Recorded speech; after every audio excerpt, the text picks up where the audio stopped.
With version 6.2 just around the corner, a lot of you are wondering exactly how many primogems you can realistically save in the first half, especially with Durin arriving as one of the most anticipated characters we've had in years, paired with Venti returning once again, and that free jahoda on top of everything. So in today's video, we're breaking down every single primogem source you can earn from day 1 of 6.2 all the way until the banners switch, which gives us a clean 21-day window to calculate everything properly. And trust me, even though this patch looks simple on the surface, the first half actually has way more gems than most people think, but only if you understand where they're coming from and don't miss a single reward window. And if you are struggling to get Arlecchino or Zhongli from the current banners or saving for Durin, save up to 30% on current banners at LDShop. Plus, with my coupon, you'll get an extra 5% discount, which is a huge 35% off in total. Like this one, you can get 6,480 Genesis Crystals pack for just $64, which normally costs $100 in the game. And if this is your first purchase, you get double the amount of Genesis Crystals. The process is super fast. Pick your product, choose your server, enter your UID, and that's it. Your purchase arrives in under 5 minutes, and LDShop ensures secure payments every time. Plus, if you spend over $80, you'll get a free Welkin Moon. Interesting, right? So, use my link in the description or pinned comment to get 35% off and save big on every top-up. Let's start from the very beginning. Your daily commissions are still the backbone of your primogem income. Over these 21 days, they alone give you 1,260 primogems. It sounds basic, but missing even one day sets you back immediately. So if you're someone aiming for Durin or Venti, this is the easiest and most consistent gem source you absolutely cannot skip.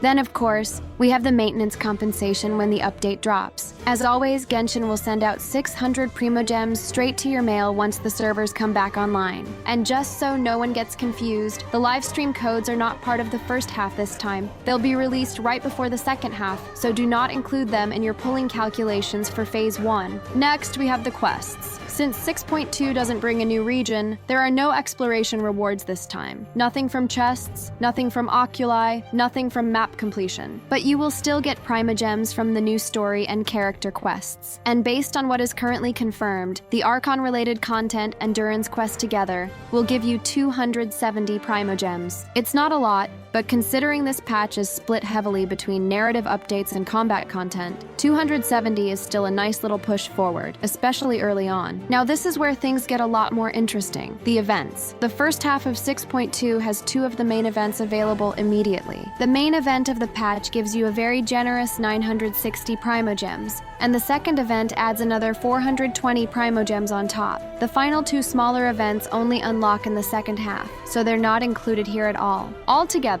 the first half events give us a total of 1,380 primogems, and this is one of the biggest chunks of primos you'll get in this phase, so definitely make sure you don't skip them. But the real game changer for most players comes from the endgame content, because both Imaginarium Theater and Stygian Onslaught reset as soon as 6.2 begins. You're getting a clean set of rewards right at the start. Imaginarium Theater gives 1,000 primogems, Stygian Onslaught gives 450, and the Spiral Abyss reset gives another 600 if you can manage a full 36-star clear. Even if you can't reach 36 stars, anything you clear is still great. But for this calculation, we're going with the full amount. Together, these endgame sources give you a massive 2,050 primogems in the first half alone. This is why high AR players end up with so much more than they expect. These resets stack perfectly with the start of the update. And finally, we have all the miscellaneous rewards that people always forget, but they actually add up a lot. Paimon's bargain shop resets at the beginning of the month, so you can buy 5 intertwined fates, which equals 800 primogems in value. Then you have the HoYoLab daily check-in rewards, which give you 80 primogems over these 21 days. Achievements during the patch give you around 60 primogems, and the character trials for both Durin and Venti give you 20 plus 20, so 40 primogems total. Add all of that together, and the miscellaneous rewards give you 980 primogems.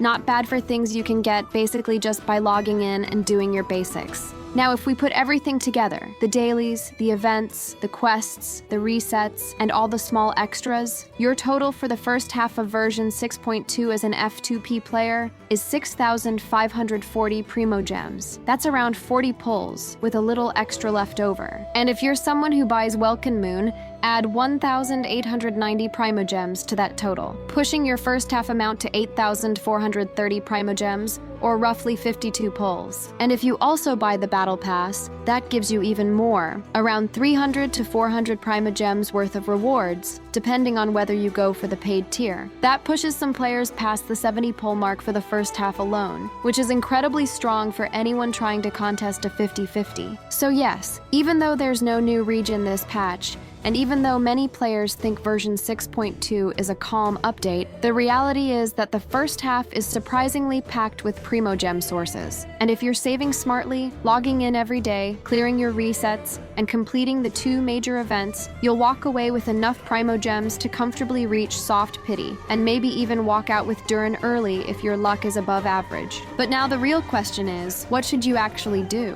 With this amount of primogems, it's impossible to guarantee a 5-star unless you either get an early pull or win your 50-50. From a player's perspective, my advice is simple. Go for the characters you genuinely want, with whatever savings you have. The real enjoyment of this game is not chasing the meta, it's getting the characters you love. I've been playing for years, and I can personally guarantee you, there is no better feeling than finally pulling a character you've waited for so long. So if you love DURIN, go for DURIN. If you love Venti, pull for Venti, even if he's not as strong in the current meta as before. If a character makes you happy, that alone makes them worth it. From a creator perspective and a meta-analysis standpoint, the best move is to grind everything you can during the first half and try to secure either DURIN or Venti, whichever one you're aiming for. And even if you can't get them, the second half is extremely strong with Verisa and Zelanin. Both of them are absolutely solid picks with great value, there's no doubt about that. And on top of everything, we also have Columbina coming in version 6.3. Honestly, I don't even need to explain that one. The entire community has been waiting for her release for years, and so many players have been saving for months just to secure her the moment her banners go live.